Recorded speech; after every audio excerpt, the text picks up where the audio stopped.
what is up? Welcome to the daily 10 minutes of movement to build strength, to build energy, but also to build consistency, because that's what we need if we really want to get results. But sometimes, we don't have hours and hours in our day, in our week to actually dedicate to exercise. And so this enables you to be consistent and to get results. Today, we are training our lower body, and these right here are our exercises. I'm super excited for this sequence, not just because, it's lower body, which, well, I say I'm excited, but sometimes I get a little bit nervous for these lower body sessions, but also because we are doing a little mini program within our daily 10. And so this program is week 1 of our Stronger Legs, Stronger Runs program. So the focus is basically to get you fitter for running, to get you stronger for running. So your pelvis and your legs, even your calf muscles are more stable and just help you to run stronger, faster, and ideally to prevent those kind of overuse injuries that can come up when we don't have the strength underlying in those muscles and the joints. I'm gonna stop talking because we're gonna start sweating. Let's go.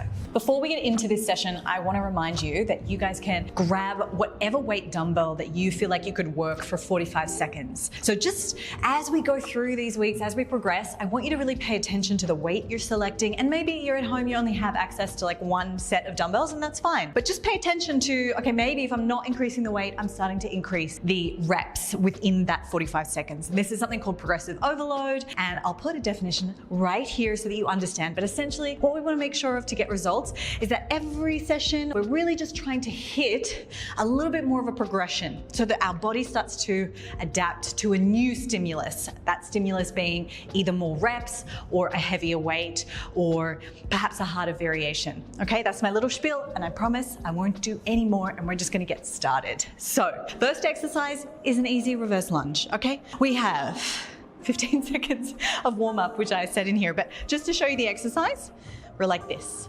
So we're stepping back and we're coming up like this. Okay, so I'm stepping backwards, we're alternating that position.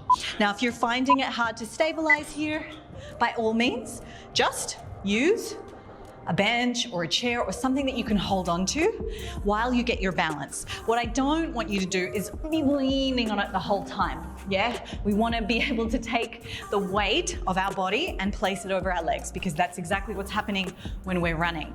The other reason that this exercise is so important for us as runners is because it's teaching our body to stabilize our hips, our knees, even our ankles when they're in this loaded position.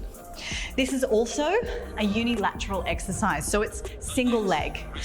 And that is what running is. As I jog, that's a kind of mini lunge. Have a rest. I'll teach you the next exercise while you guys are just having a little rest. No, please enjoy the rest. It's necessary. Glute march, tailbone tucks, one leg lifts, keep the hips high, change. Let's go. Come into position, shoulder blades are on the edge of your couch or your bench, wherever you're working from. But the key thing here, and if you haven't come across this exercise in my sessions yet, then welcome. This is the glute march. Most underrated exercise, I believe, for the glutes and for pelvic stabilization. So, tucking your tailbone. But it's not just that.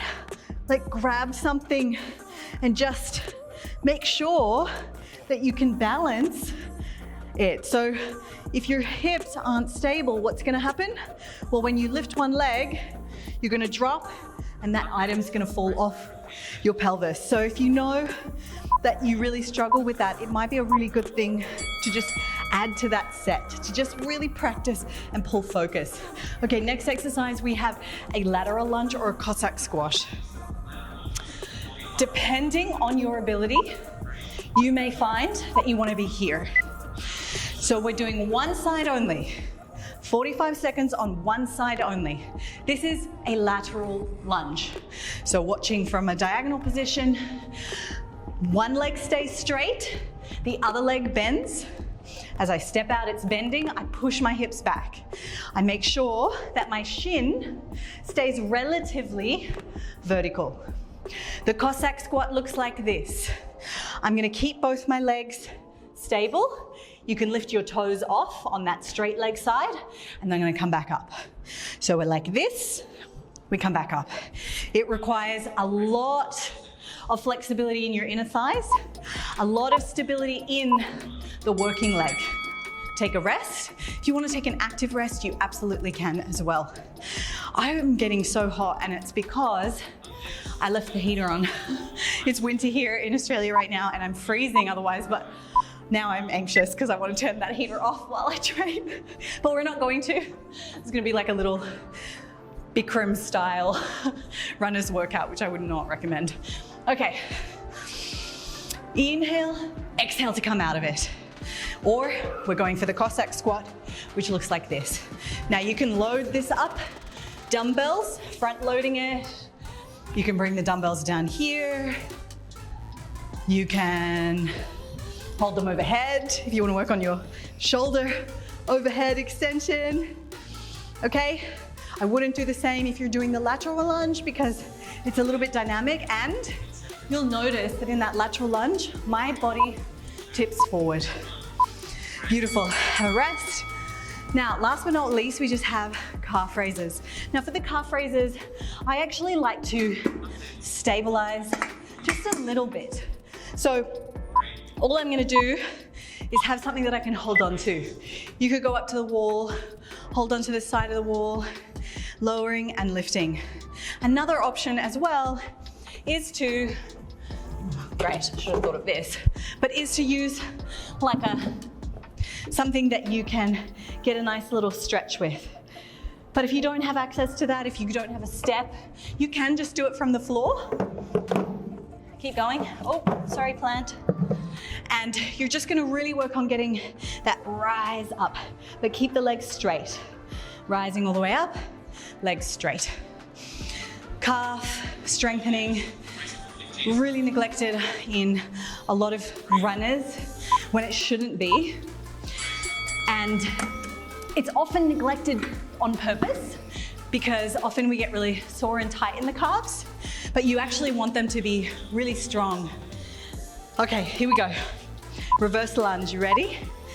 Now, maybe this set, you feel a bit more warm. So can you grab a couple of dumbbells, maybe grab a backpack filled with a bunch of stuff? If that's the case, just make sure when you're popping it on your back that it's not making you go like this. Okay, we want to keep that slight forward lean, and if you can, a nice long step back lunge, keeping the weight on the front leg, not starting to shift onto the back leg. This is going to help you to get a nice stretch for the glute, which means we're working our glutes as well as our quads, but the emphasis is on the glute. That's how we maintain glute focus in a lot of these things. Now, it's not really the underlying goal of this program because we want to train all of our legs. Okay, let's get ready for the next exercise, which is the glute march.